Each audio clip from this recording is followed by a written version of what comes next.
Shalom umat yang dikasihi Tuhan. Kita berdoa untuk renungan singkat hari ini. Bapa yang baik, terima kasih. Bukan kebetulan kami menyaksikan acara ini. Dan kami percaya ada kasih karunia Tuhan bagi kami melalui renungan firman Tuhan di hari ini. Kami mengucap syukur dalam nama Tuhan Yesus Kristus. Haleluya. Amin. Firman Tuhan saya ambil dari Lukas pasal 17 ayat 12. Ketika ia memasuki suatu desa, datanglah 10 orang kusta menemui dia. Mereka tinggal berdiri agak jauh dan berteriak, "Yesus Guru, kasihanilah kami." Lalu ia memandang mereka dan berkata, "Pergilah, perlihatkanlah dirimu kepada imam-imam." Dan sementara mereka di tengah jalan, mereka menjadi tahir.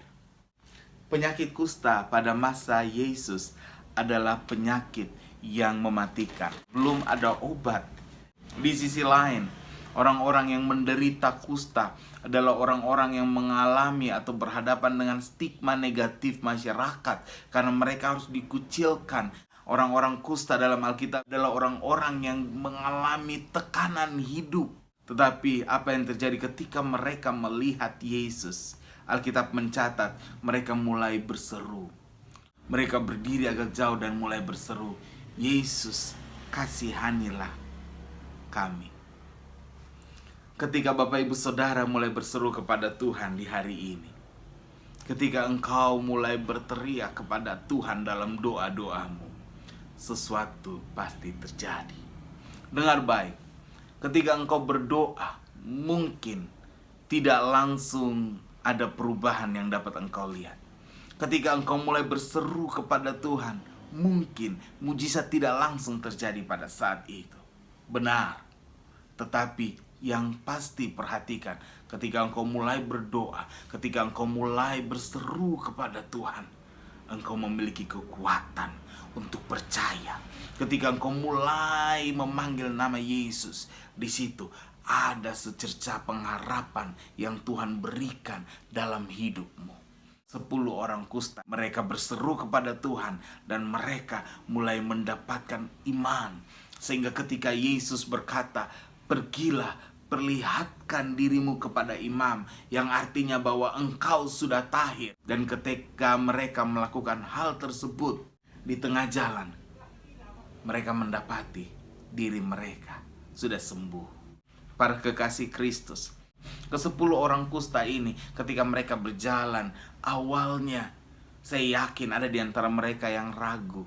Ada yang mulai melihat-lihat kulit mereka, dan ada yang mulai berpikir, "Waduh, bagaimana kalau kita sampai di tengah kota, kita menghadap imam, ternyata belum sembuh. Apa yang akan terjadi dengan diri kita?" Bukankah itu yang dipikirkan oleh manusia? Bagaimana kalau ini, bagaimana kalau itu? Sama seperti orang kusta ini. Tapi Bapak Ibu Saudara, dalam hal ini kita belajar bahwa mereka tetap berjalan. Ketika engkau tetap berjalan sesuai dengan firman Tuhan, walaupun keadaan di sekelilingmu tidak langsung membaik, tetapi Alkitab mencatat bahwa pasti pertolongan Tuhan pasti terjadi. Ketika engkau melakukan firman Tuhan, ketika hidupmu sepadan dengan apa yang dikatakan oleh firman Tuhan, maka dalam perjalanan hidupmu engkau akan mendapati pertolongan Tuhan nyata bagi kehidupan. Pertolongan Tuhan nyata bagi kehidupan masa depan anak-anakmu. Pertolongan Tuhan nyata bagi bisnismu, bagi usahamu. Satu hal, berseru kepada Tuhan dan lakukan sesuai dengan firman Tuhan. Kita berdoa. Bapa yang baik, Bapa dalam nama Yesus, terima kasih untuk renungan firman Tuhan. Kami belajar untuk tetap berseru dan percaya kepada Tuhan, serta melakukan setiap firman Tuhan yang datang. Untuk itu Tuhan, berkati kami. Kami berdoa hanya dalam nama Yesus.